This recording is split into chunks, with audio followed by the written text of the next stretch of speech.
Today we'll be talking about how to become a real estate virtual assistant, and more importantly, why.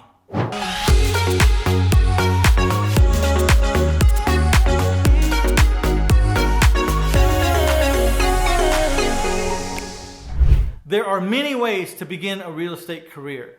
Working in the passion of your endeavor is always a plus, but maybe you don't even know where to start. Well, maybe I have a plan, and it's to start as becoming a virtual assistant for someone who is in the real estate business. This can really get you off dead center and move you forward into that career. So in this episode, we'll be talking about when can you expect to work, what time frames, what kind of task will you be doing, how much can you expect to make, and last but not least, what are some of the advantages of being a real estate virtual assistant? For those of you that stick around to the end of this episode, I'm going to give you a chance to pick up this book, this hard copy book, all 400 plus pages of it, absolutely free. All we ask is that you pay shipping and handling of $7, and I will also include a free creative real estate investing webinar. So stay around to the end. I'll deliver on that offer. When can you expect to work as a real estate virtual assistant? Well, you'll probably have to work in the after hours, which could be perfect. A lot of times when people start out their real estate investing career, they have to work around their full-time job. So the fact that a lot of real estate virtual assistants' duties and tasks have to do with after hours probably works out perfect. It's probably a lot of weekends. It's probably a lot after 4 or 5 in the evening, because that's when people are out buying houses. And that's when motivated sellers can talk to investors, is after their job. So you'll be working some odd hours. Also remember, no matter when you need to work, we have to be cognizant that we have to answer the demands of our clients and our customers. So whenever they need work done is when we need to work. What kind of tasks can you expect to be asked to do? You know, today is so much centered around technology that you better have some pretty good computer skills. I think every virtual assistant, just by the virtue of being virtual, they have to know how to use technology to communicate, how to transfer, how to send, and to do all kinds of programs that sophisticated, to say the least. So I think you're going to have some pretty good computer skills. You'll be doing things like building lists, sorting data, plugging into and learning how to operate certain kinds of apps and software systems. You'll be doing all kinds of things from the computer. Everything from spreadsheets to photoshopping photography, So the more skills you have, the better off you'll be. So how much can you expect to make as a virtual assistant? Well, on average, I think a new virtual assistant who doesn't have a long track record could make between $15 and $20 an hour. But that's pretty hefty pay for someone who really knows what they're doing, a self-starter, self-motivated. But I've seen personal assistants making between $20 and $35 an hour. They are really good and they're worth every penny. They have some high-level skills. They've proven that they can fit nicely with the investor, and the investor's doing so well because of the work she's doing or he's doing, that it's no problem to pay these people a really great salary.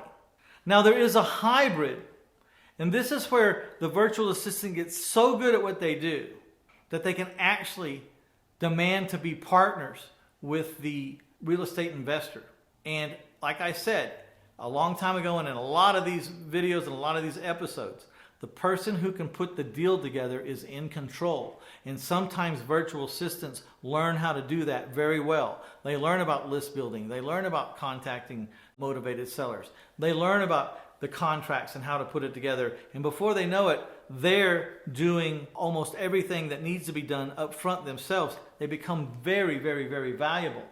And if someone doesn't recognize how valuable they are, they can always take their skills and move down the road and approach things in this hybrid fashion, which is to move from being a VA virtual assistant to a co-partner or partner, because what you do is so valuable and because what you do so well.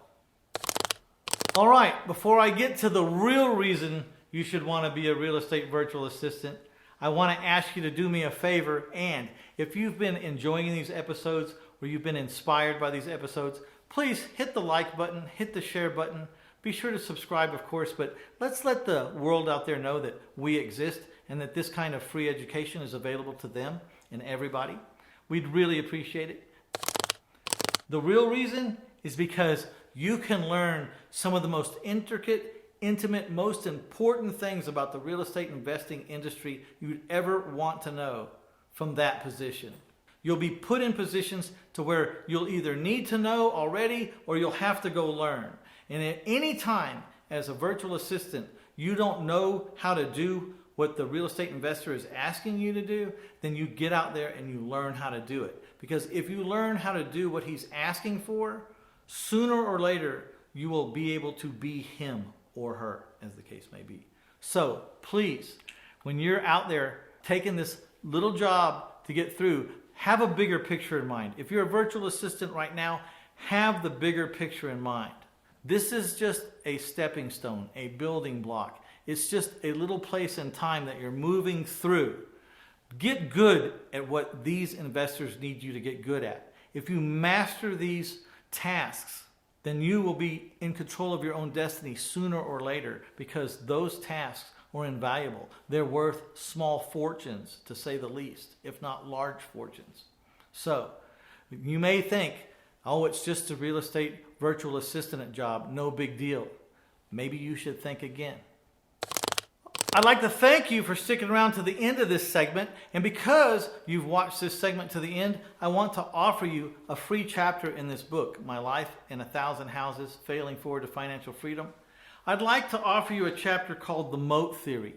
And in it, it describes how I started to look at how to gain financial freedom on even the most modest level and why that was so important.